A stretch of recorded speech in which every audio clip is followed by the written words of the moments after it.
Hi, it's Sandy Wyllie.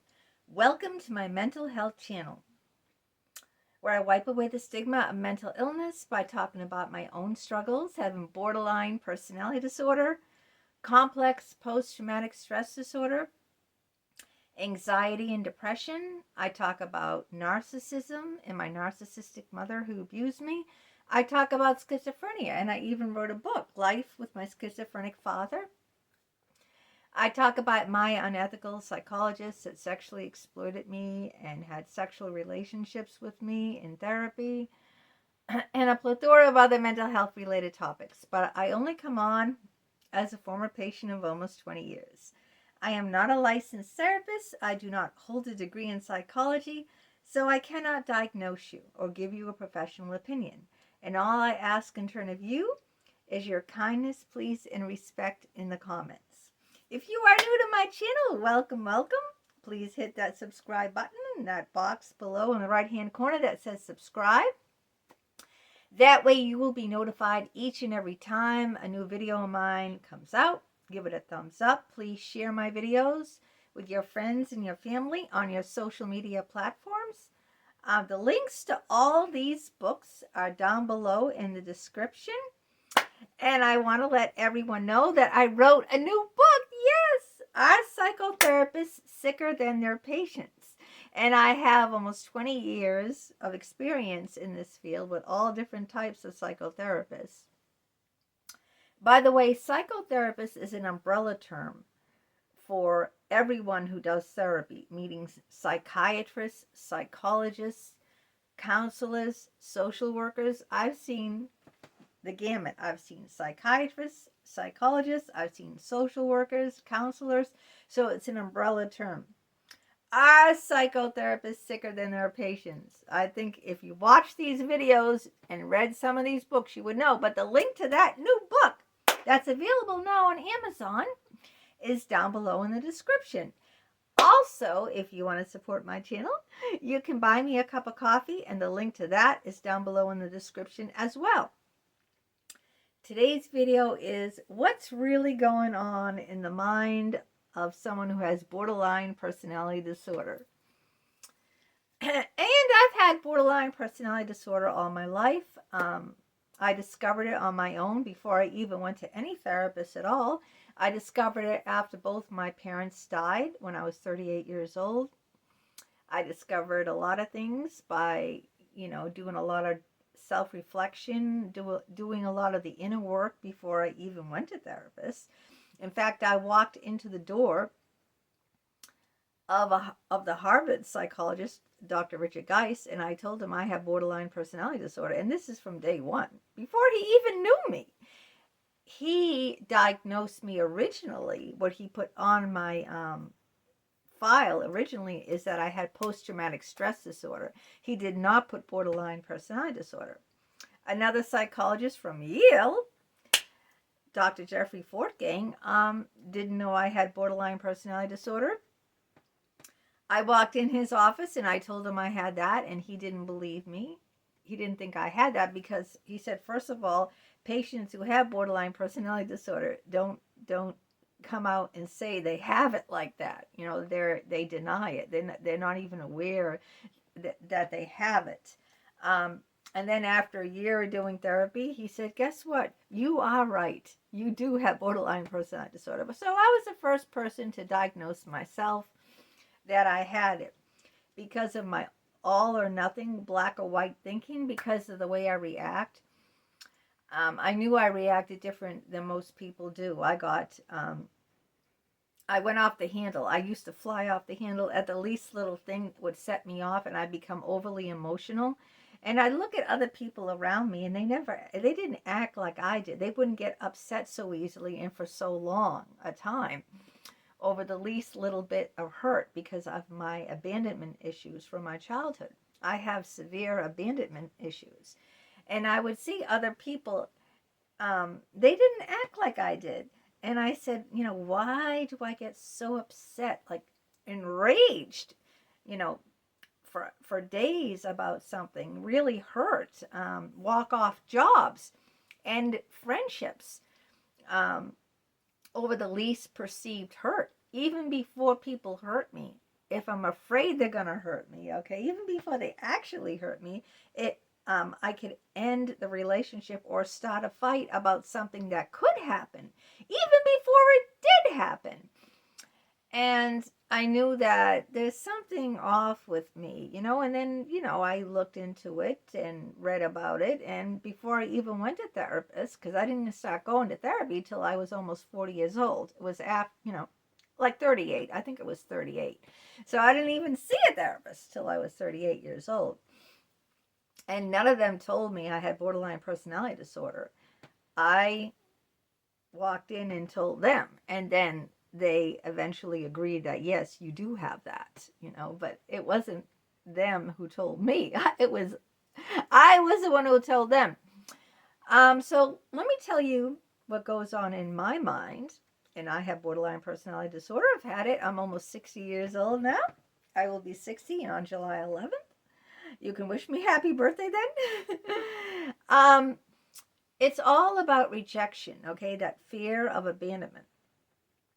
So what goes on up here is a deep-seated fear of abandonment, a deep-seated fear of rejection. So any little thing that you do or say is always going to be seen through the lens of rejection. So if you don't call, in a borderline's mind, that means you no longer care about them, that you're rejecting them, that you're abandoning them, that the relationship is in trouble, that they're going to lose you. Someone else, if you don't call, might say, oh, the person's just busy. They're tied up in their own life. Oh, they forgot. People forget, people have busy lives. That's like the non-borderline response. See, they're always in the borderline mind. Everything is about you're rejecting them. The deep-seated fear of rejection. So the least little thing, the smidgen, even the way you look. All right, say you're staying overnight at your boyfriend's house or girlfriend's house, and your partner wakes up and they're not, they're having breakfast, drinking coffee with you, and, they're not smiling or engaging you. Right away, you take that personally. It's early in the morning. They could be still really tired. They haven't had their coffee yet. Right away, you're looking at them through that lens. What happened? They didn't like what happened last night. They having second thoughts about the relationship. See, unless they're, really smiling and constantly with you, calling you, texting you, emailing you, anytime that you're away from me, away from the borderline, anytime that you're away from them, there goes the fear of rejection twirling in their mind. They need that constant, they have no object permanency. Object permanency is that the child knows that when the mother goes away, mommy will come back, to pick me up from day school. Preschool or whatever it is, that's object permanence. It's like if you take a little child, and you take their toy and you hide it behind something that's out of sight, out of mind. In the little child's mind, if they don't see it in front of them, because they have not developed object permanency yet, they fear that it's gone forever. They need to see it in front of them, be in their face all the time. As a child gets older, they understand that, the toy can be put away in the closet, and it will be there in the closet the next day when I want to play with it. But the little child doesn't have any object permanence. And the same, with the borderline, out of sight, out of mind. So if you're not constantly there in their presence, if you're not there physically, then they're scared that you're gone away, And because they always see things through that lens of rejection. So this is what's really going on in the borderline's mind. So any kind of slight look that you have, they get scared, the radar goes up. Or if you didn't call them, you didn't text them, you didn't email them, you haven't seen them in a while, like if a certain amount of time goes by, even a day, even if, like, anything like that, out of sight, out of mind, and then they will, like, they'll be so frightened that they'll create stories in their minds. They'll create scenarios like, what is he doing? He's at work. Who's he talking to at work? He works with a very attractive female. Well, he can't help who he works with, but what are they up to? Why hasn't he called me? Or he's like 2 minutes late for our lunch. What is he doing? Is he talking to her? You create all these scenes in your mind, like and sometimes it has nothing to do with reality. Like the other night, my husband got in a car accident on Sunday night, but I trust my husband, and I've known him since I was 18 years old. But let's just say it's someone that I had known for a long, long time and had a long, long history with. And they were late coming home. I might think, what are they doing? Where did they go? Who are they with? You see, why are they late? There's a reason why. I wouldn't think that, something could happen, that has nothing to do with them abandoning me. Like they could have gotten a car accident. He's all right, by the way. Someone ran a red light and smashed into the right-hand side of the car, and the car's in the workshop. But, like, he's all right. He didn't get hurt or anything. But I just use that, as an example to give you that someone could be late for other reasons. It doesn't mean that they're flirting with someone or they're, But the borderline, who sees through that lens of rejection, will assume the worst case scenario, will assume it's always about them, that, they're going to be abandoned, they're going to be rejected. They won't think it could be something else outside of themselves, They're just like that 2-year-old where the world revolves all around them. But it's not like the narcissist. It's not because of like selfish, self-centered reasons, or because I think I'm superior or I'm better than you, that the world revolves around me. It's just like I don't have that in me, that that sense of self inside of me, to see it any differently. I only see it through that lens.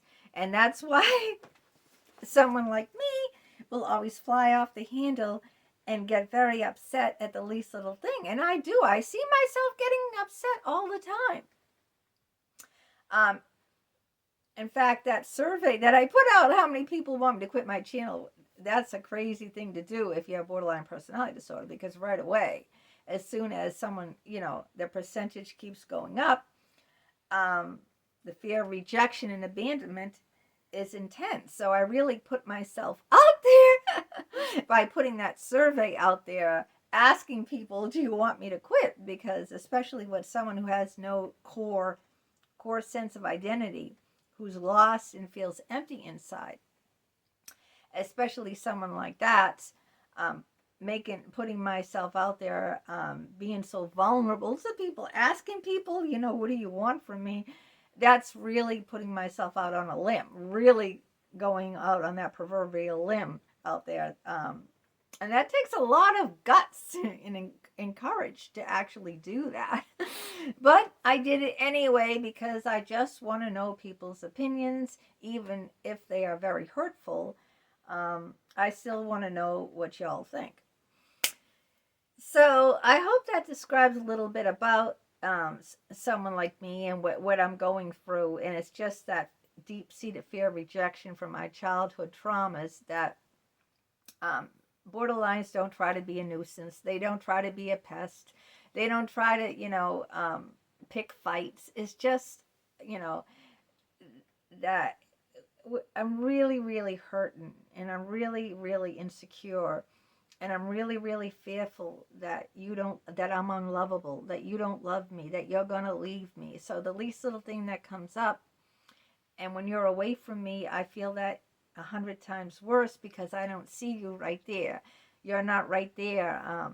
And I don't have that object permanence because I never learned that, because my father left me and abandoned me when I was a child. My mother was narcissistic and severely abused me. So because of my past, I never learned that, like an adult who had a nurturing and loving, stable environment, grew up to learn those things that I never could learn, you know? And so it was because of the way I was raised.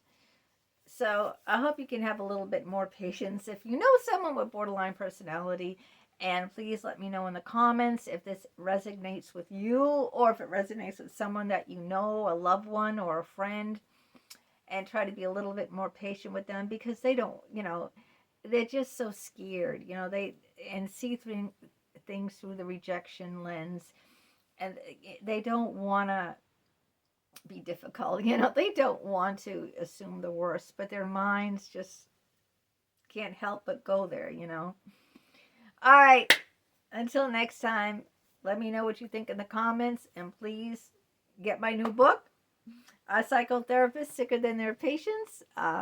It's a pretty good book. It's brand new. Another book. I'm always working on new books every single day as I do these videos. It takes up 24 hours of my day, my time. All right. Till next time, you have a great day and take care. Bye-bye.